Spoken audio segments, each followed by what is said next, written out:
সর্বপ্রথম ধন্যবাদ দিই পিতা ঈশ্বরকে সুন্দর এই সুযোগের জন্য।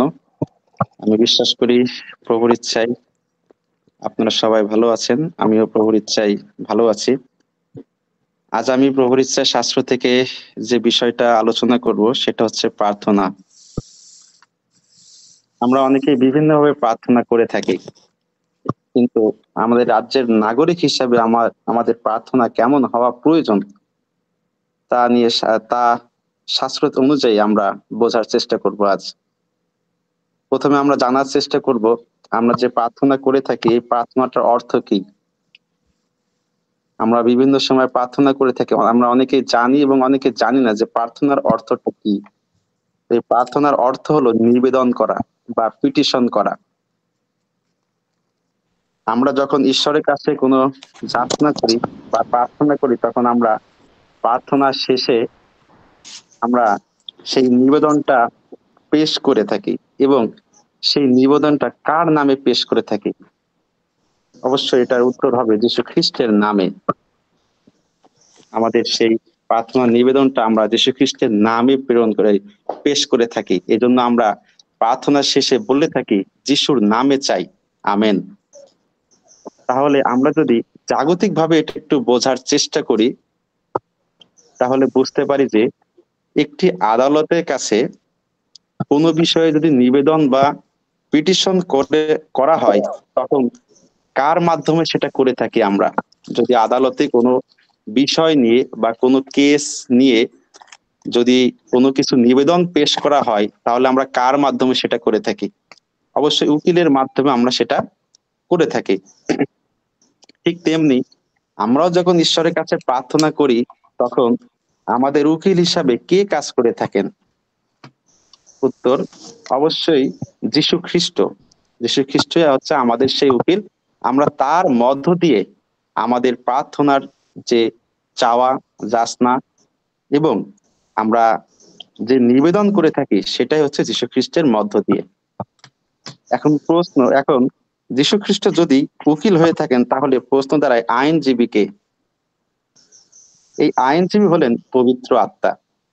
আমরা যখন যীশু খ্রিস্টের মধ্য দিয়ে নিবেদন করি সেই আইনজীবীর ভূমিকায় থাকেন সেই পবিত্র আত্মা। এখন এজন্য আমরা যখন পবিত্র আত্মার সাহায্যে প্রভু যিশুর নামে বলি দূর হও শয়তান, তখন শয়তান দূর হয়ে যায়। এখন উকিল হলেন প্রভু যীশু খ্রিস্ট, আইনজীবী হলেন পবিত্র আত্মা। তাহলে সেই আদালতে জাজ বা বিচারপতিকে একজন জজ বা সেই সেই আদালতের বিচারপতি বা জজ হচ্ছেন আমাদের ঈশ্বর সদাপ্রভু। একজন জজ বা বিচারপতি যেমন তার দেশের সংবিধান অনুযায়ী তার বিচার কার্য সম্পাদন করে থাকেন, যেমন আমাদের প্রত্যেকটা দেশেই কিন্তু নিজস্ব সংবিধান আছে এবং সেই সংবিধান অনুযায়ী সেই দেশের বিচারপতি বা জজ তার সেই ধারা অনুযায়ী বিচার কার্য সম্পাদন করে থাকেন। ঠিক তেমনি আমাদের ঈশ্বর সদাপ্রভুর কাছেও যখন আমরা কিছু নিবেদন করি সেই যীশু খ্রিস্টের মধ্য দিয়ে, সেই উকিলের মধ্য দিয়ে যখন আমরা কিছু নিবেদন করে থাকি বা প্রার্থনা করি তখন তিনি দেখেন, মানে ঈশ্বর দেখেন তার সংবিধান আর সেই সংবিধান অনুযায়ী তিনি সবকিছু প্রদান করে থাকেন। তিনি সেই সংবিধান অনুযায়ী আমাদের যাচনা বা আমাদের চাওয়া বা সে চাওয়ার যোগ্যতা আছে কিনা সেটা তিনি সেই সংবিধান অনুযায়ী সবকিছু প্রদান করে থাকেন।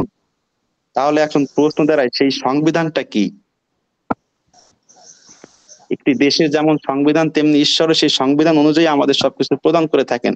তো উত্তরটা হচ্ছে সেই সংবিধান হচ্ছে আমাদের এই শাস্ত্র বা বাইবেল। এই শাস্ত্র যেমনই লেখা আছে ঠিক সেভাবেই তিনি আমাদেরকে আশীর্বাদ অথবা অভিশাপ বা দণ্ডাজ্ঞা প্রদান করে থাকেন। এবার আমরা শাস্ত্র থেকে প্রার্থনার বিষয়ে জানার চেষ্টা করি।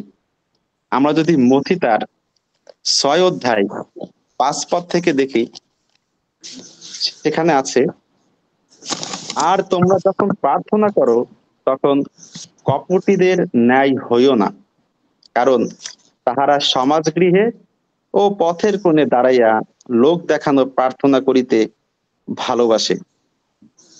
তাহলে যিশু আমাদেরকে কি বলছেন? যে বলছে যখন তোমরা প্রার্থনা করবো সেই কপটীদের ন্যায় হইও না। আমরা সমাজে এমন অনেককে দেখেছি, আমরা ফেসবুকেও দেখেছি, বিভিন্ন ইয়েতে, যে অনেকেই আছে কি সেই পথের ধারে, বাজারে বা সমাজগৃহে বিভিন্ন জায়গায় প্রার্থনা করে এবং ছবি তোলে এবং পোস্ট করে। কিন্তু এখানে যীশুখ্রিস্ট কি বলছেন? যে তোমরা কপটীদের ন্যায় হইও না, কারণ তাহারা সমাজগৃহ পথের কোণে দাঁড়াইয়া লোক দেখানো প্রার্থনা করিতে ভালোবাসে। আমি তোমাদিগকে সত্য বলিতেছি, তাহারা আপনাদের পুরস্কার পাইয়াছে। তার মানে আমাদের প্রার্থনাটা হবে ঈশ্বরের সাথে, এবং আমরা যেন সেই লোককে দেখাইবার জন্য প্রার্থনা না করি। কারণ যদি তাই করে থাকি, এখানে যীশুখ্রিস্ট স্পষ্ট বলে দিয়েছেন যে তাহারা আপনাদের পুরস্কার পাইয়াছে। ৬ পদ। কিন্তু তুমি যখন প্রার্থনা করো, তখন তোমার অন্তরাগারে প্রবেশ করিও। যখন আমরা প্রার্থনা করি, যেন আমরা অন্তরাগারে প্রবেশ করি। এই অন্তরাগার এমন একটি জিনিস বা এমন একটি জায়গা যেটা দেখা যায় না, অদৃশ্য। আমরা যদি যোহন 4:24 দেখি, সেখানে আছে যে ঈশ্বর আত্মা, তাই তাকে আত্মা এবং সত্যে ভজনা করিতে হইবে। এই জন্য আমরা যখন প্রার্থনা করি, আমাদেরকেও সেই অন্তরাগারে প্রবেশ করতে হবে এবং তারপরে সেই আত্মাতে ঈশ্বরের আত্মা এবং সত্যে ঈশ্বরের ভজনা করিতে হবে। বলছে, আর দ্বার রুদ্ধ করিয়া তোমার পিতা যিনি গোপনে বর্তমান, তাহার নিকটে প্রার্থনা করিও। তাহাতে তোমার পিতা যিনি গোপনে দেখেন, তিনি তোমাকে ফল দিবেন। এখানে বলছে দ্বার রুদ্ধ করিয়া, তার মানে লোককে দেখাইবার জন্য নয়। কপটেরা যেমনই সেই লোককে দেখাইবার জন্য পথের কোণে সমাজ গৃহে প্রার্থনা করেছে, সেভাবে নয়। বলছে যে তোমার অন্তরাগারে প্রবেশ করিও, দ্বার রুদ্ধ করিও। তার মানে দরজা বন্ধ করে তুমি নীরবে তোমার নিজের ভিতরে, নিজের অন্তরাগারে প্রবেশ করো, করে সেই অন্তরাগারে প্রবেশ করিয়ে তারপরে পিতার কাছে প্রার্থনা রাখতে বলছেন। তার মানে এই নয় যে আমাদের পিতা প্রার্থনা শোনেন না, অবশ্যই তিনি শুনবেন। কারণ এখানে কি বলছে পরের পদে? যে তোমার পিতা যিনি গোপনে বর্তমান, তাহার নিকটে প্রার্থনা করো। মানে গোপনে বর্তমান তিনি। আমরা যখন দ্বার রুদ্ধ করে প্রার্থনা করব, তখন আমরা বিশ্বাস করি তিনি গোপনে বর্তমান আছেন, তিনি সবকিছু জানেন, তিনি সবকিছু শোনেন। তাহাতে তোমার পিতা যিনি গোপনে দেখেন, তিনি তোমাকে ফল দিবেন। আমরা দ্বার রুদ্ধ করে অন্তরাগারে প্রবেশ করে যদি প্রভুর কাছে প্রার্থনা করি, তিনি গোপনে বর্তমান, তিনি আমাদের প্রার্থনার ফল দিবেন। ৭ পদে, আর প্রার্থনাকালে তোমরা অনর্থক পুনরুক্তি করিও না, যেমন জাতিগণ করিয়া থাকে, কেননা তাহারা মনে করে বাক্য বাহুল্যে তাহাদের প্রার্থনার উত্তর পাইবে। অনেকেই আছে যারা প্রার্থনার সময় অনর্থক সেই পুনরুক্তি করে থাকে। এই অনর্থক পুনরুক্তি হচ্ছে এমন একটি বিষয় যে আমরা অনেকেই বারবার ঈশ্বরের কাছে একই বিষয়ে যাচনা করেই থাকি, কিন্তু আমরা বোঝার চেষ্টা করি না যে ঈশ্বর কেন প্রার্থনা শোনেন না। নিশ্চয়ই কারণ আছে, কারণ শাস্ত্র তাই বলে, ঈশ্বর অনেক সময় আমাদের প্রার্থনা শোনেন না, কারণ আমাদেরও কিছু ত্রুটি বিচ্যুতি আছে, আমাদের কিছু যোগ্যতারও অর্জন আছে। আমি ধাপে ধাপে সেদিকে যাব প্রভুর ইচ্ছায়। আমরা দেখি, অতএব তোমরা তাহাদের মতো হইও না, কেননা তোমাদের কি কি প্রয়োজন তাহা যাচনা করিবার পূর্বে তোমার পিতা জানেন। মানে আমাদের সেই তাদের মতো হওয়ার কথা বলছে না, যারা পুনরুক্তি করে বারবার। তাই বলছে যে তোমাদের কি প্রয়োজন এটা তো তোমার পিতা জানেন, কারণ তিনি গোপনে বর্তমান। তিনি জানেন আমাদের কখন কি প্রয়োজন আছে, আমাদের দৈনন্দিন জীবনে বেঁচে থাকার জন্য কি প্রয়োজন আছে, আমাদের পিতা অবশ্যই তিনি জানেন। আমাদের তার কাছে চাওয়ার পূর্বেই তিনি জানেন। আমরা যদি আবার ৯ পদ থেকে দেখি, হচ্ছে অতএব তোমরা এই মতো প্রার্থনা করিও। আমরা দেখি প্রভুর প্রার্থনায় শিষ্যদের কাছে যীশু খ্রিস্ট যে প্রভুর প্রার্থনাটাই বলেছিল, আমরা সেটা একটু বোঝার চেষ্টা করি।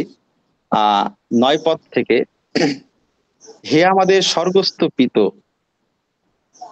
এখানে আমরা যদি ভেঙ্গে ভেঙ্গে একটু বোঝার চেষ্টা করি, হে আমাদের স্বর্গস্থ পিতা, এই স্বর্গস্থ পিতা কে? এই স্বর্গস্থ পিতা আমাদের সদাপ্রভু ঈশ্বর। তিনি আমাদের রাজা, ঈশ্বর রাজ।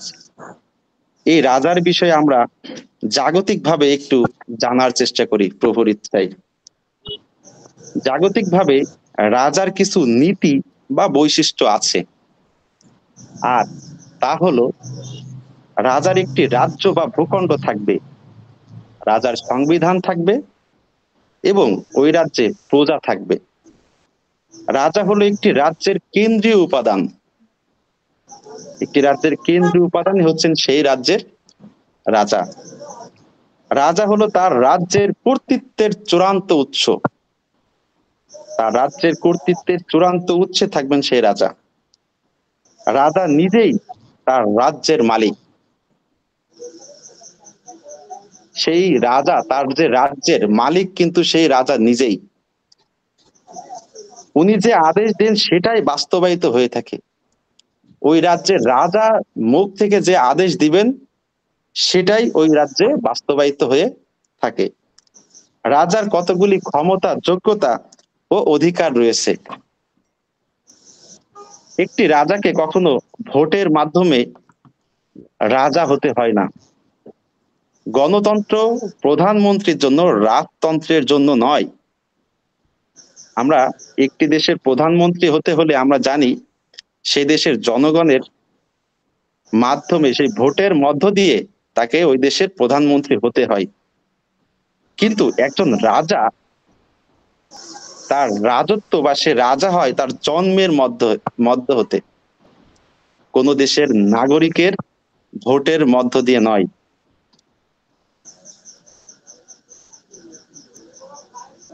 রাজার মুখ দিয়ে যা বের হয় সেটাই আইন, সেটাই আইন হিসাবে বিবেচিত হয়।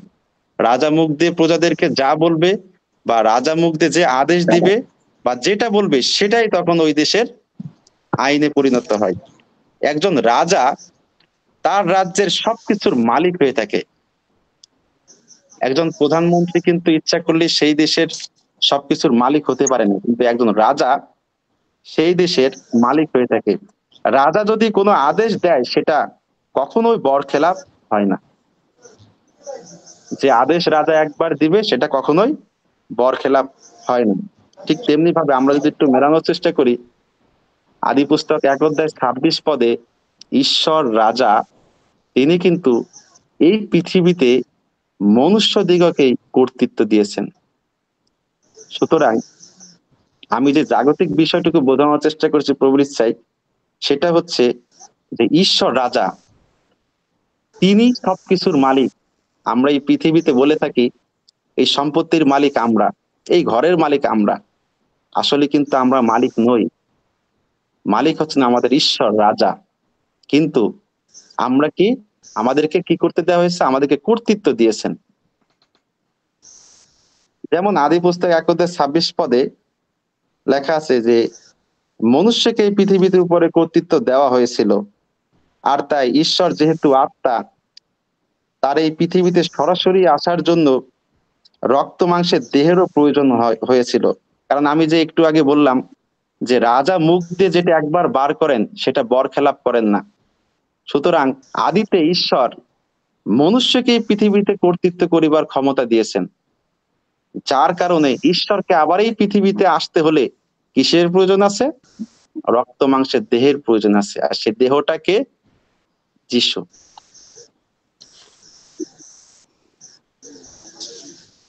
তারপর রাজার আরেকটি বৈশিষ্ট্য হলো রাজা তার রাজ্যে কে নাগরিকত্ব পাইতে পারে উনি নিজেই তা নির্ধারণ করেন। একজন রাজা তার রাজ্যের নাগরিকত্ব কে পেতে পারে তা সেই রাজাই নির্ধারণ করে থাকেন এবং দেখেন তার যোগ্যতা আছে কিনা। রাজা দেখেন যে সে যে এই রাজ্যের নাগরিক হবে তার সেই যোগ্যতাটা আছে কিনা। এখন শাস্ত্র মতে আমরাও সেই ঈশ্বর রাজার সন্তান হইতে পারি। আমি এতক্ষণ প্রভুর ইচ্ছা যতটুকু পড়লাম, আমরা একটু বোঝার চেষ্টা করি। ঈশ্বর সেই রাজা, আমরাও তার সন্তান হতে পারি।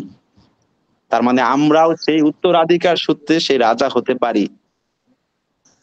আমরা যদি যোহন তার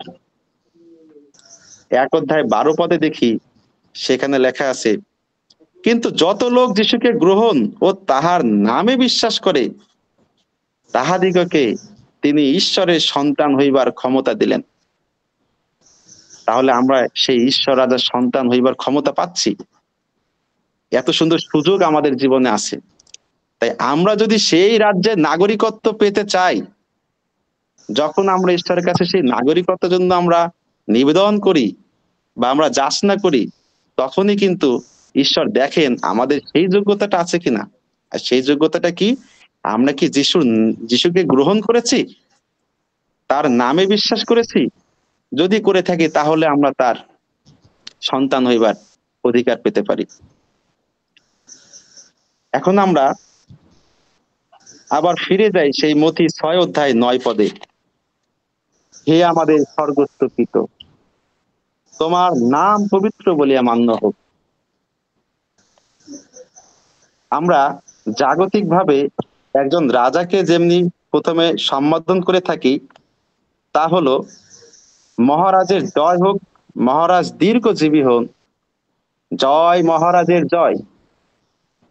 আমরা জাগতিকভাবে কোনো রাজাকে সম্বোধন করার সময় এরকম কিছু সেন্টেন্স আমরা ব্যবহার করে থাকি।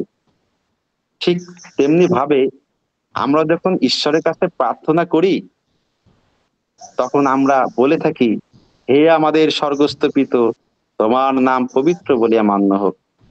তার মানে আমরা সেই ঈশ্বর রাজাকে সেভাবে সম্বোধন করে থাকি। এখন প্রশ্ন দাঁড়াই, তোমার নাম পবিত্র বলিয়া মান্য হোক, এই পবিত্র শব্দের অর্থটা কি? এই পবিত্র শব্দের অর্থ হচ্ছে খাঁটি। আমরা যদি মথি তার 6 অধ্যায় 10 পদে দেখি, সেখানে আছে, তোমার রাজ্য আসুক, তোমার ইচ্ছা সিদ্ধ হোক, যেমনি স্বর্গে তেমনি পৃথিবীতে হোক। এখন আমরা প্রভু একটু বোঝার চেষ্টা করি, তোমার রাজ্য আসুক, তোমার ইচ্ছা সিদ্ধ হোক। এখন জানার বিষয় এটাই যে ঈশ্বরের ইচ্ছাটা কি? ঈশ্বরের ইচ্ছায় সিদ্ধ হোক, ঈশ্বরের ইচ্ছাটা কি?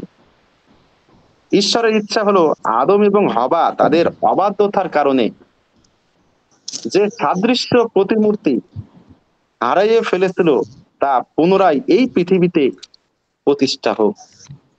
যে রাজ্য হারিয়েছিল আদম এবং হবা, সেই রাজ্য যেন এই পৃথিবীতে পুনরায় প্রতিস্থাপিত হোক, এটাই ঈশ্বরের ইচ্ছা।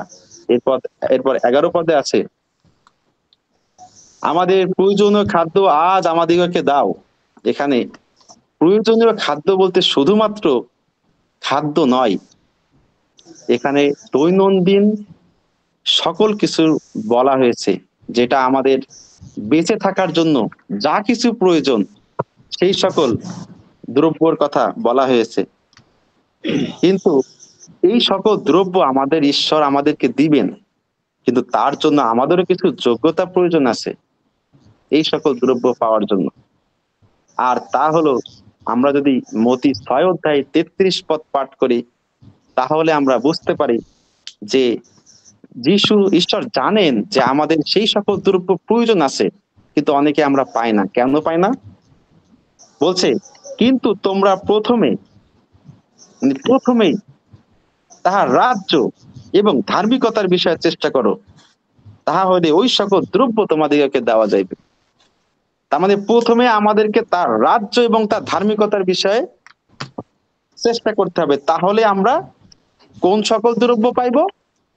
যেগুলো আমাদের বেঁচে থাকার জন্য দৈনন্দিন জীবনে প্রয়োজন আছে, সেই দ্রব্যগুলো আমরা পাবো। আমরা অনেক সময় দুশ্চিন্তা এবং হতাশা, ডিপ্রেশনে পড়ে যাই। এর কারণ হচ্ছে, যেমন প্রভুর প্রার্থনায় বলা হচ্ছে, আজ আমাদের প্রয়োজনীয় খাদ্য আজ আমাদেরকে দাও। আমরা আজকের চিন্তা না করে যখনই আগামী দিনের চিন্তা করি, তখন আমাদের মধ্যে হতাশা, তারপরে দুশ্চিন্তা, ডিপ্রেশন, এগুলো ভর করে। কিন্তু প্রভু বলছেন, আজ আমাদের প্রয়োজনীয় খাদ্য আজ আমাদেরকে দাও। আমি বিশ্বাস করি প্রভু আজ আমার খাদ্য যোগায় দিবেন, আমরা যখনই সেই আগামী দিন, আগামী সময়ের কথা চিন্তা করি, তখনই আমরা ডিপ্রেশন এবং দুশ্চিন্তায় পড়ি। আমরা যদি 12 পদে দেখি, এখানে আছে, আর আমাদের অপরাধ সকল ক্ষমা করো, যেমন আমরাও আপন আপন অপরাধীকে ক্ষমা করিয়াছি। এখন প্রশ্ন দাঁড়ায়, আমরা কি সত্যি একে অন্যকে ক্ষমা করতে পেরেছি? যদি উত্তর হয় না, তাহলে আমরা প্রভুর প্রার্থনায় মিথ্যা বলে থাকি। আমরা অনেকেই কান্নাকাটি সহ বিভিন্ন ভাবে ঈশ্বরের কাছে প্রার্থনা করে থাকি, কিন্তু অনেক সময় ঈশ্বর আমার প্রার্থনা শুনেন না। প্রশ্ন হচ্ছে যে ঈশ্বর কেন আমাদের প্রার্থনা শুনেন না? উত্তর, আমরা প্রার্থনার যোগ্যতা অর্জন করতে পারি না। তার মানে প্রার্থনা করলে ঈশ্বর যে শুনবেন, তার জন্য আমাদের যোগ্যতার প্রয়োজন আছে। এই যোগ্যতা অর্জন করতে হলে আমাদের একে অন্যকে ক্ষমা করে পিতা ঈশ্বরের কাছ থেকে ক্ষমা পাওয়ার মধ্য দিয়ে আমাদের এই যোগ্যতা অর্জন করতে পারি। তাহলে প্রার্থনার জন্য যে যোগ্যতাটা অর্জন করতে হবে, সেটা কি? একে অন্যকে ক্ষমা করা। যেমনটা আমরা একটু আগে প্রভুর প্রার্থনায় পড়লাম, যার আমাদের অপরাধ সকল ক্ষমা করো, যেমন আমরা আপন আপন অপরাধীকে ক্ষমা করিয়েছি। তাহলে আমরা যদি সত্যি আপন আপন অপরাধীকে ক্ষমা করতে পারি এবং পিতা ঈশ্বরের কাছ থেকে নিজের ক্ষমা হয়ে থাকে, তাহলে আমরা তখন সেই প্রার্থনা করার যোগ্যতা পাই এবং তখন আমরা ঈশ্বরের কাছে যা নিবেদন করি, তিনি সেটা শুনেন। এটা আমরা আরো ভালোভাবে বোঝার জন্য যদি মথি 6 অধ্যায় 14 এবং 15 পদ দেখি, সেখানে আছে, কারণ তোমরা যদি লোকের অপরাধ ক্ষমা করো, তবে তোমাদের স্বর্গীয় পিতাও তোমাদিগকে ক্ষমা করবেন। আমরা যদি লোকের অপরাধ ক্ষমা করি, তাহলে আমাদের পিতাও আমাদের অপরাধ সকল ক্ষমা করবেন। কিন্তু তোমরা যদি লোকদিগকে ক্ষমা না করো, তবে তোমাদের পিতা তোমাদেরও অপরাধ ক্ষমা করবেন না। তার মানে এখানে সরাসরি বলা হচ্ছে, আমরা অনেকের প্রার্থনার মধ্য দিয়ে বলি, প্রভু আমার ক্ষমা করো, ক্ষমা করো। আসলে ক্ষমা চাইলে কি প্রভু ক্ষমা করবেন? এখানে তো আমাদের সে চাবি দিয়েই দিয়েছে যে আমরা কিভাবে ক্ষমা পেতে পারি। আমরা অনেকে জানি না যে আমরা কিভাবে ক্ষমা পেতে পারি, তা আমরা শুধু ক্ষমাই চাই। কিন্তু এখানে কি বলছে 15 পদে, যে কিন্তু তোমরা যদি লোকদিগকে ক্ষমা না করো, তবে তোমাদের পিতাও তোমাদের অপরাধ ক্ষমা করবেন না। যখনই আমরা অপরাধের ক্ষমা না পাই, তখন কি আমরা সেই প্রার্থনার যোগ্যতাটা অর্জন করতে পারছি? পারছি না। এখান থেকে বোঝা যায়, ঈশ্বরের কাছ থেকে ক্ষমা পেতে হলে অবশ্যই আমাদের একে অন্যকে ক্ষমা করতে হবে। আমরা যদি মার্ক তার 11 অধ্যায় 25 এবং 26 পদ দেখি, সেখানে লেখা আছে, আর তোমরা যখনই প্রার্থনা করিতে দাঁড়াও, যদি কাহারও বিরুদ্ধে তোমাদের কোনো কথা থাকে, তাহাকে ক্ষমা করিও, যেন তোমাদের পিতা তোমাদের অপরাধ সকল ক্ষমা করে। তার মানে এখানেও লেখা আছে যে আমরা যদি সেই যখন প্রার্থনা করতে দাঁড়াই, তখন যদি কারো বিরুদ্ধে কোনো কথা থাকে, যদি ওই সময় মনে পড়ে যে না, আমার বিরুদ্ধে কারো কথা আছে, তাই বলছে তাহাকে ক্ষমা করিও, যেন তোমার পিতাও তোমার অপরাধ সকল ক্ষমা করবে। তুমি যদি মন থেকে তাকে ক্ষমা করে দাও, তাহলে তোমার প্রভু, তোমার ঈশ্বর সদাপ্রভু তোমার ক্ষমা করবেন। আমরা যদি ঈশায় তার 59 অধ্যায় 2 পদ দেখি, তাহলে আমরা আরো ভালো বুঝতে পারি।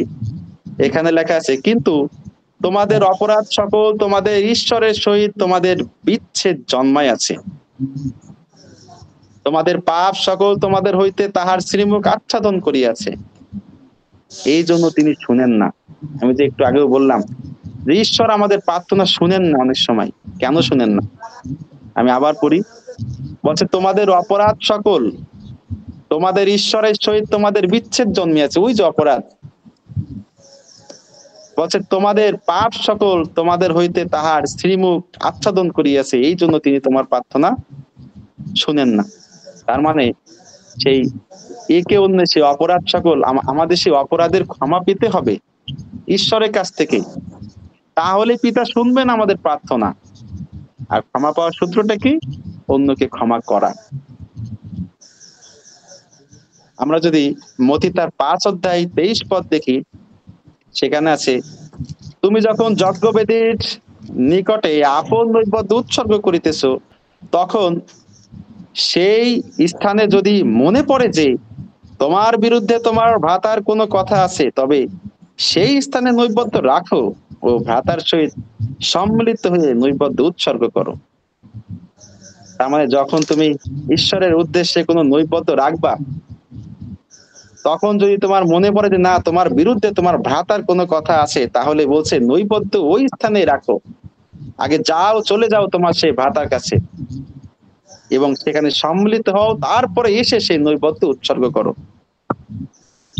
তার মানে আমরা ভালো করে বোঝার চেষ্টা করি, আমাদের সাথে কারো কোনো দ্বন্দ্ব বা কারো কোনো অন্যায় অপরাধ যদি থাকে, আমরা যদি তাকে মন থেকে ক্ষমা না করি, তাহলে আমরা ঈশ্বরের কাছ থেকেও ক্ষমা পাই না এবং সেই যোগ্যতাটা আমরা অর্জন করতে পারি না। যার কারণে এখানে এই পদে বলছে যে তুমি যাও তোমার সে ভাইয়ের কাছে, আগে সম্মিলিত হয়ে আছে, তারপরে সে নৈবেদ্য উৎসর্গ করো। আর এই জন্য আমরাও অন্যকে ক্ষমা করার মধ্য দিয়ে প্রার্থনার যোগ্যতা অর্জন করতে পারি। আমরা যারা রাজ্যের নাগরিক, তাদেরকে ঈশ্বর বলেন চাও, দেওয়া যাইবে। যারা রাজ্যের নাগরিক তাদেরকে ঈশ্বর বলেন যে চাও, তোমাকে দেওয়া যাইবে। রাজ্যের নাগরিকেরা তাদের যোগ্যতা অর্জনের মধ্য দিয়ে যা কিছু যাচনা করে তাহাই পেয়ে থাকে। আমরা যদি যোহন তার 15 অধ্যায় 7 পদ দেখি, সেখানে আছে, তোমরা যদি আমাতে থাকো এবং আমার বাক্য যদি তোমাদের মধ্যে থাকে, তবে তোমাদের যাহা ইচ্ছা হয় যাচনা করিও, তোমাদের জন্য তাহাই করা যাইবে। তার মানে আমাদের মধ্যে যদি, কি বলছে, যে তোমরা যদি আমাতে থাকো এবং আমার বাক্য যদি তোমাদের মধ্যে থাকে, তবে তোমাদের যাহা ইচ্ছায় যাচনা করিও, তোমাদেরকে দেওয়া যায়। তোমাদের যাচনা করতে হবে আমাদেরকে, তাহলেই দেওয়া যাইবে। আমরা যদি যোহন তার 15 অধ্যায় 16 পদে দেখি, বলছে, তোমরা যে আমাকে মনোনীত করিয়াছে এমন নয়, কিন্তু আমি তোমাদিগকে মনোনীত করিয়াছি, আর আমি তোমাদিগকে নিযুক্ত করিয়াছি যেন তোমরা গিয়া ফলবান হও এবং তোমাদের ফল যেন থাকে, যেন তোমরা আমার নামে, এখান থেকে বোঝার চেষ্টা করি, বলছে যেন তোমরা আমার নামে পিতার নিকটে যা কিছু যাচনা করিবে তাহা তোমাদিগকে দেন। তার মানে আমাদেরকে, আমরা যদি যিশুর নামে যাচনা করি তাহলে আমরা পাই। তার মানে আমাদের যাচনা করার প্রয়োজন আছে। এই জন্য বলছে যে চাও, তোমাদেরকে দেওয়া যাইবে। আমরা যদি যাকব তার 4 অধ্যায় 2 পদ দেখি, সেখানেও আছে, তোমরা অভিলাষ করিতেছ কিন্তু প্রাপ্ত হও না। আমরা অনেকে অভিলাষ করে চাই কিন্তু পাই না। তোমরা নরহত্যা ও ঈর্ষা করিতেছ, আমরা নরহত্যা করছি, ঈর্ষা করছি, বলছে কিন্তু পাইতে পারো না। তোমরা বিবাদ ও যুদ্ধ করিয়া থাকো কিন্তু প্রাপ্ত হও না, কারণ তোমরা যাচনা করো না। তার মানে এখানেও কিন্তু সেটাই লেখা আছে যে যাচনা করার বিষয়ে আমাদের যাচনা করার প্রয়োজন আছে। আমরা যদি দেখি মতি তার 6 অধ্যায় 13 পদ, আবার ফিরে যাই, আর আমাদের পরীক্ষাতে আনিও না, কিন্তু মন্দ হইতে রক্ষা করো। এর অর্থ হলো আমাদের জীবনে পরীক্ষা আসবেই। যিশু বলেছেন, মথি, আমরা যদি মথি 26 অধ্যায় 41 পদ দেখি, সেখানে লেখা আছে, জাগিয়া থাকো ও প্রার্থনা করো যেন পরীক্ষায় না পড়ো। আত্মা ইচ্ছুক বটে কিন্তু মাংস দুর্বল। তার মানে এখানে যেমনটা বলছে, জাগিয়া থাকো যেন, প্রার্থনা করো যেন পরীক্ষায় না পড়ো। তার মানে পরীক্ষা আমাদের জীবনে আসবেই। আর এই পরীক্ষা আমাদের জীবনে আসে কিসের জন্য? খাঁটিত্ব যাচাইয়ের জন্য। আমরা কতটুকু প্রভুতে বিশ্বস্ত আছি, সেই নিজেদের সেই খাঁটিত্ব যাচাইয়ের জন্য। এই জন্য সর্বদা আমাদের প্রভুর উপরে বিশ্বস্ত থাকাটা খুবই জরুরি। এই জন্য আমরা যখন প্রার্থনা বা যাচনা করি, তখন যেন বিশ্বাসপূর্বক সেটা করে থাকি। আমরা যদি মার্ক তার 11 অধ্যায় 24 পদ দেখি, সেখানে আছে, এই জন্য আমি তোমাদিগকে বলি, যাহা কিছু তোমরা প্রার্থনা ও যাচনা করো, বিশ্বাস করিও যে তাহা পাইয়াছো, তাহাতে তোমাদের জন্য তাহাই হইবে। তার মানে এতক্ষণ আমরা জানলাম যাচনা করতে হবে, এবং সেই যাচনাটা আমাদের বিশ্বাস থাকতে হবে। সেই চাওয়ার মধ্যে বিশ্বাসটা আমাদের থাকাটা খুবই জরুরি। আমরা যদি বিশ্বাস না করি, ঈশ্বরের কাছে যাচনা করি যে প্রভু যদি তোমার ইচ্ছা হয় তুমি দাও, তাহলে কি উনি দিবেন? আমাদের প্রার্থনাটা বিশ্বাসমূলক হতে হবে যে প্রভু আমি বিশ্বাস করি তুমি এটা দিবে। সেই প্রার্থনা, সেই বিশ্বাস থাকতে হবে আমাদের। মথি 9 অধ্যায় 22 পদে আমরা যদি দেখি, সেখানে লেখা আছে, বৎসে সাহস করো, তোমার বিশ্বাস তোমাকে সুস্থ করিল। এখানে কি যিশু নিজে সুস্থ করেছে? বলছে বৎসে সাহস করো, তোমার বিশ্বাস তোমাকে সুস্থ করিল। তার মানে তার বিশ্বাস তাকে সুস্থ করলো। সে যদি বিশ্বাস না করতো যে আমি সুস্থ হয়তো হব না, তাহলে কি সুস্থ হতো? এই জন্য বিশ্বাসটাও খুব জরুরি। আমরা যদি আরো যদি দেখি, মথি তার 8 অধ্যায় 13 পদ, সেখানে আছে, পরে যিশু সেই শতপথীকে বললেন, চলে যাও, যেমন বিশ্বাস করিলে তেমনি তোমার প্রতি হোক। আর সেই দিনে তাহার দাস সুস্থ হলো। শতপথীর বিশ্বাস ছিল না যে প্রভু তাকে সুস্থ করবে? অবশ্যই ছিল। তাই বলছে যে কি, চলে যাও, যেমন বিশ্বাস করিলে, যেমন বিশ্বাস করিলে তেমনি তোমার প্রতি হোক। আর সেই দিনে সেই তার দাস সুস্থ হইল। আমরা যদি লুক আরো যদি ভালো জানতে চাই, তার মানে লুক 17 অধ্যায় 19 পদে দেখি, এরপর যিশু সেই লোকটিকে বললেন, ওঠো, যাও, তোমার বিশ্বাসই তোমাকে সুস্থ করে তুলেছে। তার মানে যিশু যেখানে যেখানে অসুস্থকে সুস্থ করছেন, সেখানে কিন্তু উনি এই কথাটাই বলছেন যে কি, তোমার বিশ্বাস তোমাকে, তোমার বিশ্বাসই তোমাকে সুস্থ করে তুলেছে। তার মানে আমরা এই জিনিসটা ধরার চেষ্টা করি যে আমরা যা কিছু চাই না কেন, যা কিছু আমরা যাচনা করি না কেন, আমাদের মধ্যে যদি সেই বিশ্বাসটা না থাকে, তাহলে কিন্তু আমরা সেটা পাবো না। আমরা যদি লুক 18 অধ্যায় 22 পদে দেখি, এই 42 পদ, আমি 40 পদ থেকে পাঠ করি। যিশু একজন জন্মান্ধকে সুস্থ করলেন। যিশু থেমে গেলেন 40 পদ থেকে। তিনি সেই অন্ধকে তার কাছে নিয়ে আসতে বললেন, সে জন্মান্ধ সেই লোককে। সেই অন্ধ তার কাছে এলে পর তিনি তাকে জিজ্ঞাসা করলেন, তুমি কি চাও? তোমার জন্য আমি কি করব? বলল, প্রভু আমি যেন দেখতে পাই। এখন সে তো এই জায়গাটা অর্থ করেও চাইতে পারতো যে প্রভু আমি তো অন্ধ, আমারে কিছু সম্পত্তি দাও, আমারে কিছু অর্থ দাও। ঈশ্বর জানেন যে আসলে তার কি প্রয়োজন, যিশু জানেন যে তার কি প্রয়োজন, কিন্তু তারপরে উনি জিজ্ঞেস করছে তুমি কি চাও? তখন তিনি উত্তরে কি বলছেন, আমি যেন দেখতে পাই। এটা যে কত বড় অর্জন, একজন যে অন্ধ একমাত্র সেই বিষয়টা উপলব্ধি করতে পারে। তাই সে বলছে আমি যেন দেখতে পাই। যিশু তাকে বললেন, বেশ, তুমি চোখে দেখতে পাও, তোমার বিশ্বাসই তোমাকে সুস্থ করলো। দেখেন এখানেও কিন্তু বিশ্বাসের কথা লুকিয়ে আছে, যে তুমি দেখতে পাও, তুমি বেশ, তুমি দেখতে পাও, কিন্তু তোমার বিশ্বাসই তোমাকে সুস্থ করলো।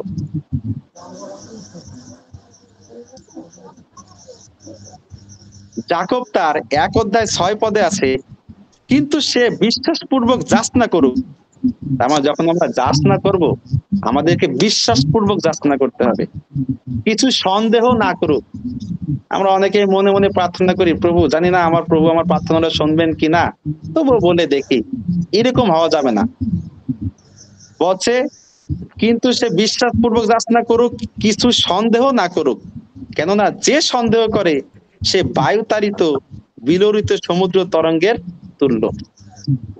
তার মানে আমরা যদি সন্দেহ করি, তাহলে কিন্তু আমরা ঈশ্বরের কাছ থেকে সেই যাচনার, সেই নিবেদনের সেই ফল কিন্তু আমরা পাবো না। আমরা যদি শেষে মথি তার 21 অধ্যায় 22 পদ দেখি, সেখানে আছে, আর তোমরা প্রার্থনায় বিশ্বাসপূর্বক যা কিছু যাচনা করিবে সেই সকলেই পাইবে। এখানেও সে একই কথা। যে তোমরা প্রার্থনার সময় বিশ্বাসপূর্বক যা কিছু চাইবে, বিশ্বাসপূর্বক, আমাদের বিশ্বাসটা থাকতে হবে 100% যে আমি প্রভুতে বিশ্বাস করি। সেই বিশ্বাসের সাথে যখন আমরা যাচনা করব, তখন আমরা সেটা পাইব। এজন্য আমরা যখন প্রার্থনা করি, যেন বিশ্বাস করি যে প্রভু এটা করবেন। আমাদের প্রার্থনা যেন বিশ্বাসমূলক হয়। আমরা যখন প্রার্থনা করি, যেন আমাদের প্রার্থনা বিশ্বাসমূলক হয়। সাধু দাউদ তেমনি প্রার্থনা করেছিল, আমাদেরও তেমনি প্রার্থনা করতে হবে। আমরা যদি গীত সংহিতা তার 23 অধ্যায় 1 পদ দেখি, সেখানে লেখা আছে, সদাপ্রভু আমার পালক, আমার অভাব হইবে না। কথাটা কতটা সাহসপূর্বক ছিল, কতটা বিশ্বাসপূর্বক ছিল যে সদাপ্রভু আমার পালক, আমার অভাব হইবে না। আমরা যখন প্রার্থনা করব, যখন অভাবগ্রস্ত হব, তখন আমরাও সবাইকে বলবো যে সদাপ্রভু আমার পালক, আমার অভাব হইবে না। এটা কিন্তু অনেক গুরুত্বপূর্ণ দুইটা লাইন, কিন্তু অনেক গুরুত্বপূর্ণ বহন করে এই দুইটা লাইনে। আমাদের সাহস, বিশ্বাস সবকিছু এই কথার মধ্যে আছে, যে আমরা বিশ্বাস করি যে সদাপ্রভু আমার পালক, আমার অভাব হইবে না। আমরা যদি 121 গীত দেখি, সেখানেও আছে, আমি পর্বতগণের দিকে চক্ষু তুলিব, কোথা হইতে আমার সাহায্য আসিবে, সদাপ্রভু হইতে আমার সাহায্য আসিবে। তার মানে এখানেও তার অগাধ বিশ্বাস যে আমি পর্বতের দিকেও যদি আমি সেই চক্ষু তুলিয়া যদি আমি প্রার্থনা করি, অবশ্যই তিনি আমাকে সাহায্য করিবেন। আর আমি বিশ্বাস করি সেই সদাপ্রভু হইতে আমার সাহায্য আসবে বা আইছে। সুতরাং বিশ্বাসটা এমন অগাধ থাকতে হবে, আমি যেখানে যে পরিস্থিতিতে থাকি না কেন, সদাপ্রভু আমার সহায়তা, আমি বিশ্বাস করি সদাপ্রভু আমার সাহায্য করবেন। এই জন্য এখানেও আমাদের বিশ্বাসের, জোরপূর্বক বিশ্বাসের প্রয়োজন আছে। ঠিক তেমনি আমাদের প্রার্থনার মধ্যে যেন এমন সাহস ও বিশ্বাস থাকে, আমরা যখন প্রার্থনা করি যেন আমাদের মধ্যে এই সাহস, সৎ সাহস এবং সেই বিশ্বাসটা যেন আমাদের মধ্যে থাকে। আমরা যদি এলিয়ার বিষয়ে জানার চেষ্টা করি, এখন যেখানে এলিও তার যোগ্যতা এবং বিশ্বাসের সাথে বলেছিল 3 বছর বৃষ্টি হবে না, মানে সে একেবারে সাহসপূর্বক বলে দিল যে 3 বছর আর বৃষ্টি হবে না। আর সেটাই হলো। কেন হলো? কারণ তার মধ্যে সেই প্রার্থনা করার যোগ্যতা, তার মধ্যে সেই বিশ্বাস, তার মধ্যে সেই সকল সাহসিকতা এবং বিশ্বাস সবকিছু তার মধ্যে ছিল, যার কারণে সে সাহসপূর্বক বললো 3 বছর বৃষ্টি হবে না, আর বৃষ্টি হয়নি। সদাপ্রভু তার কথা শুনতে বাধ্য, কারণ সে সেই যোগ্যতাটা অর্জন করেছে। আমরা যখন প্রার্থনা করি, আমরা বিশ্বাসমূলক ভাবে সেই যোগ্যতা সম্পন্ন যদি আমরা প্রার্থনা করি, প্রভু আমাদের প্রার্থনাও সেইভাবে শুনবেন।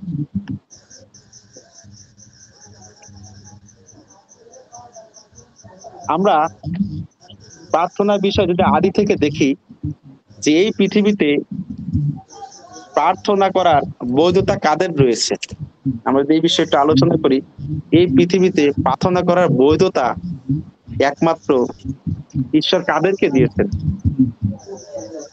মানুষকে দিয়েছেন। আমরা যদি আদি পুস্তক 1:26 পদ, যেটা একটু আগে আমরা আলোচনা করলাম, ওখানে সেই কর্তৃত্ব পাওয়ার কিন্তু ঈশ্বর কাদের দিয়েছেন? মানুষকে দিয়েছেন। এখন ঈশ্বর নিজে সরাসরি পৃথিবীতে কর্তৃত্ব করেন না। এই পৃথিবীতে আইনগতভাবে মানুষই একমাত্র কর্তৃত্ব করে থাকে। আইনগতভাবে মানুষই কর্তৃত্ব কেন করে থাকে? কারণ ঈশ্বর তার যে মুখ থেকে যে আদেশ, সেই বাক্যে যে আদেশ দিয়েছিলেন যে পৃথিবীতে মনুষ্য কর্তৃত্ব করবে, সেই কারণেই বলছে যে এই পৃথিবীতে আইনগতভাবে মানুষই কর্তৃত্ব করে থাকে। রক্ত মাংসের দেহি আত্মার শুধুমাত্র কর্তৃত্বের অধিকার আছে। যাদের রক্ত মাংসের দেহ আছে, সেই আত্মায় শুধুমাত্র এই পৃথিবীতে কর্তৃত্ব করার অধিকার আছে।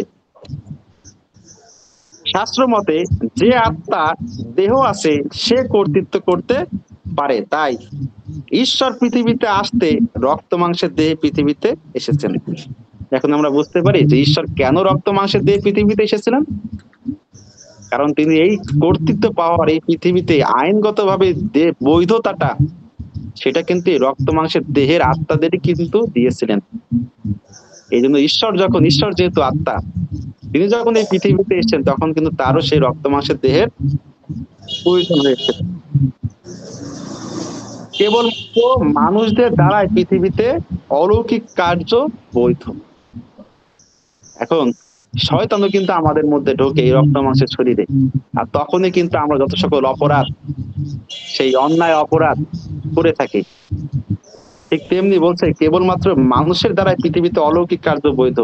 আমরা ঈশ্বরের নামে যখন আমরা মন পরিবর্তন করে আমাদের মধ্যে বাক্য ঈশ্বর এবং পবিত্রত্ব ঈশ্বর থাকবেন, তখন আমরাও অলৌকিক কার্য করতে পারবো। এই রক্ত মাংসের দেহই বৈধতাটা আছে পৃথিবীতে। সুতরাং আমাদেরকেও সেই যোগ্যতাটা আবার অর্জন করতে হবে অলৌকিক কার্য করার।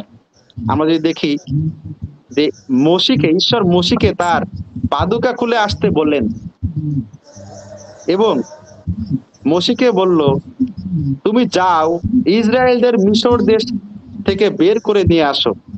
কারণ এখন ঈশ্বর তো নিজে করতে পারতেন, ইসরায়েলদেরকে সেই বের করে নিয়ে আসতে পারতেন।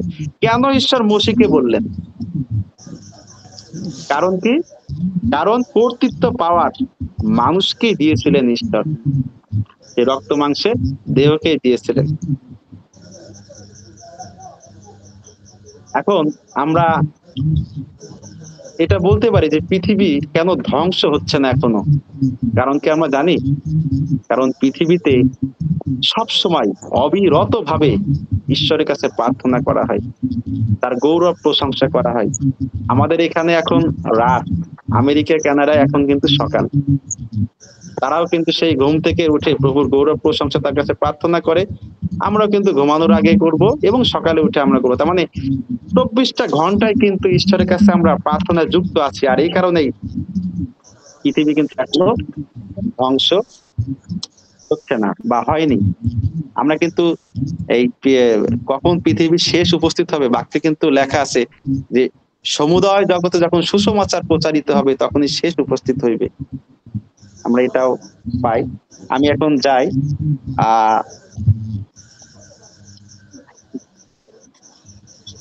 আমরা এখন যদি দেখি যিশাও তার এজন্য আমরা যখন প্রার্থনা করি তখন সেই আমাদের বৈধতাটা নিয়েই আমরা প্রার্থনা করতে পারি, কারণ আমাদের রক্ত মাংসের দেহ আছে। এখন আমরা যখন প্রার্থনা করি পরজাতীয়দের জন্য, এই বিষয়ে শাস্ত্র কি বলে? আমরা যদি লূক তার 6 অধ্যায় 27 এবং 28 পদ দেখি, সেখানে আছে, কিন্তু তোমরা যে শুনিতেছ আমি তোমাদিগকে বলি, তোমরা আপন আপন শত্রুদিগকে প্রেম করিও, যাহারা তোমাদিগকে দেশ করে তাহাদের মঙ্গল করিও, যাহারা তোমাদিগকে শাপ দেয় তাহাদিগকে আশীর্বাদ করিও, যাহারা তোমাদিগকে নিন্দা করে তাহাদের জন্য প্রার্থনা করিও। তার মানে কতগুলো কথা এখানে, তাই না? যারা আমাদের শত্রু তাদেরকেও ভালোবাসতে বলছে, যারা দেশ করে তাদেরকে মঙ্গল করতে বলছে, যারা শাপ দেয় তাদেরকে অভিশাপ আশীর্বাদ করার কথা বলছে, এবং যারা নিন্দা করে তাদের জন্য প্রার্থনা করতে বলছে। এগুলো সম্ভব একমাত্র যারা রাজ্যের নাগরিক, তাদের হৃদয়, তাদের অন্তঃকরণ, তাদের মন এরকমই, কারণ তারা মন পরিবর্তন করিয়াছে, শিশুর ন্যায় হয়েছে, তাদের মধ্যে বাক্য ঈশ্বর এবং পবিত্রাত্ম ঈশ্বর আছেন, তাই তাদের দ্বারা এগুলো সম্ভব। অন্যথায় সহজে কিন্তু কেউ এগুলো করতে পারে না। শত্রুকে প্রেম করা, তারপরে যারা দেশ করে তাদেরকে মঙ্গল করা, বরঞ্চ তার বিপরীতে করে থাকে সবাই। আমরা যদি মথি তার 5 অধ্যায় 44 পদ দেখি, সেখানে আছে, কিন্তু আমি তোমাদিগকে বলিতেছি তোমরা আপন আপন শত্রুদিগকে প্রেম করিও, এখানেও সে একই কথা, এবং যাহারা তোমাদিগকে তাড়না করে তাদের জন্য প্রার্থনা করিও। আমরা যদি এখন যিশায়া পুস্তকে যাই, আমরা দেখি যে ঈশ্বর আমাদের প্রার্থনা শোনেন না। এই বিষয়ে যদি আমরা আরেকটু জানার চেষ্টা করি, যিশায়া তার 1 অধ্যায় 11 পদ থেকে আমরা শুরু করি। সদাপ্রভু বলিতেছেন, তোমাদের বলিদান বাহুল্যে আমার প্রয়োজন কি? মেষের হোম বলিতে ও পুষ্ট পশুর বেদে আমার আর রুচি নাই। বিষের কি মেষের কি ছাগের রক্তে আমার কিছু সন্তোষ নাই। তোমরা যে আমার সাক্ষাতে উপস্থিত হইয়া আমার প্রাঙ্গণ সাঙ্গল পদতলে দলিত করো, ইহা তোমাদের কাছে কে চাহিয়াছে? অসার নৈবেদ্য আর আনিও না, ধূপ দাহ আমার ঘৃণিত, আমাবস্যা বিশ্রামবার সবার ঘোষণা, আমি অধর্মযুক্ত পর্ব সভা সইতে পারি না। শেষের এই কথাটা, অধর্মযুক্ত পর্ব সভা সইতে পারি না। আমরা 14 পদ দেখি। আমার প্রাণ তোমাদের আমাবস্যা ও নিরূপিত উৎসব সকল ঘৃণা করে, সেই সকল আমার পক্ষে ক্লেশকর।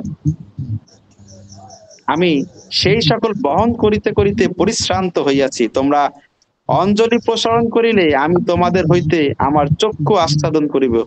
যদ্যপি অনেক প্রার্থনা করো তথাপি শুনিব না, তোমাদের হস্ত রক্তে পরিপূর্ণ।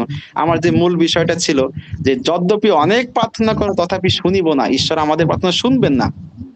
কারণ ওই যে আমরা আমাদের হস্ত রক্তে পরিপূর্ণ, অর্থাৎ হচ্ছে আমরা এর আগে যা পড়লাম যে আমরা অনেকেই অধর্মযুক্ত পর্ব সভা করি। আমরা মানুষের তৈরি অনেক নিয়ম কানুনের বেড়াজারের মধ্যে এমন ভাবে আটকে আসছি, এমন ভাবে আমরা সেই পর্ব সভা এবং সেই আমাদের মন্ডলীগত ভাবেও বিভিন্ন ভাবে আমরা কিন্তু সে একটি নিয়মের বেড়া, ধর্মীয় নিয়মের বেড়াজালে আমরা আটকে আছি। আর এই কারণেই কিন্তু ঈশ্বর বলছেন যে যদ্যপি তুমি অনেক প্রার্থনা করো তথাপি আমি শুনিব না। ঈশ্বর আমাদের কথা প্রার্থনা শুনবেন না। আজকাল আমাদের এই ধর্মীয় বেড়াজালের কারণে এবং অধর্মযুক্ত পর্ব সভার কারণে মন্ডলীর অনেকেই দূরে চলে যাচ্ছে। এটা অনেক দুঃখজনক একটি বিষয়। সেই মেষ হারিয়ে যাচ্ছে, কারণ তাদের মধ্যে এই যে সেই পর্ব সভাগুলো ধর্মযুক্ত পর্ব সভা নয়, অধর্মযুক্ত পর্ব সভা। তাদের যে নিয়ম কানুন, ধর্মীয় যে রীতিনীতি এবং তাদের মধ্যে সেই ঈশ্বরের থেকে মনুষ্য নির্মিত এই নিয়মের কারণেই আজকে মানুষ অনেকেই, সেই যারা খ্রিস্ট বিশ্বাসী তারা অনেকে হারিয়ে যাচ্ছে। এটার পিছনে আমরা মানুষই দায়ী। শাস্ত্র মতে মথি 18 অধ্যায় 20 পদে আছে, যেখানে 2 কিংবা 3 জন আমার নামে একত্র হয় সেখানে আমি তাহাদের মধ্যে আছি। আমরা অনেকে প্রার্থনা করি, এই বিষয়টা আলোচনার উদ্দেশ্য হচ্ছে যে অনেকে যখন আমরা প্রার্থনা করি, আমরা 2-3 জন একত্রিত হয়ে অনেকে ভাবি যে না, প্রভু আমাদের প্রার্থনা শুনবেন কিনা। এখানে স্পষ্টই বলছে যে তোমরা 2 কিংবা 3 জন একত্রিত হয়ে যখন এক চিত্তে, শাস্ত্রে এটাও আছে, যখন এক চিত্তে আমরা ঈশ্বরের কাছে কোনো কিছু প্রার্থনা করি। আজকে এখানে আমরা উপস্থিত আছি প্রায় 8 থেকে 10 জন। আমরা যদি সকলেই এক চিত্তে প্রভুর কাছে প্রার্থনা করি, যাচনা করি, তিনি অবশ্যই আমাদের প্রার্থনা শুনবেন। এবং আমাদের চিত্ত যদি এক থাকে তাহলে এখানে আমাদের সেই ঈশ্বর সদাপ্রভু উপস্থিত আছেন, আমরা বিশ্বাস করি। কারণ শাস্ত্র তাই বলে যে যেখানে 2 কিংবা 3 জন আমার নামে একত্র হয় সেখানে আমি তাদের মধ্যেই আছি। আমরা যদি প্রভুতে জ্ঞাত থাকি তাহলে ঈশ্বর ইয়োবকে যেমন 2 গুণ সম্পত্তি আশীর্বাদ যুক্ত করিয়েছিলেন, আমাদেরও তেমনি করবেন। আমরা যদি ইয়োব তার 42 হতে 10 পদ দেখি, সেখানে আছে, পরে ইয়োব আপন বন্ধুগণের নিমিত্ত প্রার্থনা করিলে সদাপ্রভু তাহার দুর্দশার পরিবর্তন করিলেন। বস্তুত সদাপ্রভু ইয়োবকে পূর্ব সম্পদের দ্বিগুণ সম্পদ দিলেন। তার মানে এখানে সেই ইয়োবও কিন্তু তার প্রার্থনার ফল পেয়েছিলেন। কারণ আমরাও যদি সেই ঈশ্বরের কাছে সেই বিশ্বাসপূর্বক ভাবে যাচনা করি এবং সেই যোগ্যতা অর্জনের মধ্য দিয়ে আমরা যখন চাবো, ঈশ্বর আমাদেরকে দিবেন। সর্বশেষে আমরা বুঝতে পারি যে প্রার্থনার জন্য, প্রার্থনা একটি বৃহৎ বিষয়, এখানে আরো অনেক বিষয় জানার আছে। তাই আমরা যতটুকু বুঝতে পেরেছি প্রভুর ইচ্ছায়, সেটা হচ্ছে যে আমরা প্রথমত আমরা যখন প্রার্থনা করি তখন যদি আমরা একে অন্যকে ক্ষমা করি তাহলে আমরা সেই যোগ্যতাটা অর্জন করতে পারি। আমরা যখন প্রার্থনা করি তখন যেন বিশ্বাস করি তাহা পাইয়াছি। আমরা বিশ্বাসপূর্বক ভাবে প্রভুর কাছে যখন যাচনা করি তখন অবশ্যই তিনি আমাদের কথায় কর্ণপাত করবেন। আর আমরা যখন প্রার্থনা করি যেন অন্তরাগারে প্রবেশ করি। সেই দ্বার রুদ্ধ করিয়া সে অন্তরাগারে প্রবেশ করি।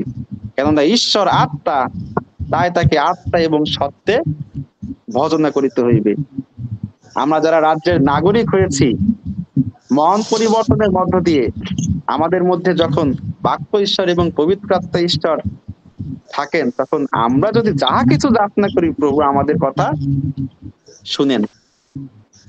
এমনকি যিশু বলেছেন যে তিনি যে সকল কার্য করিতেছেন তার থেকে আমরা অধিক কার্য করিতে পারবো। আমরা যখন তার শেষ পদ, আমরা যদি যখন তার 14 অধ্যায় 12 পদ দেখি, আমরা যারা রাজ্যের নাগরিক, আমরা যদি তাই এখানে বলছে যে সত্য সত্য আমি তোমাদিগকে বলিতেছি, যে আমাতে বিশ্বাস করে আমি যে সকল কার্য করিতেছি সেও করিবে, এমনকি এই সকল হইতে বড় বড় কার্য করিবে, কেননা আমি পিতার নিকটে যাইতেছি। তার মানে আমরা যিশু যেমন আশ্চর্য কাজ করছেন, আমরা এই পৃথিবীতে রক্ত মাংসের দেহের শরীর, আমরাও কিন্তু তার থেকে অধিক কার্য করতে পারি, যদি আমরা কি বলছে যে আমাতে বিশ্বাস করে। যিশুকে বিশ্বাস করতে হবে, তাহলে আমরা সেই তার থেকে বড় বড় কার্য করতে পারবো।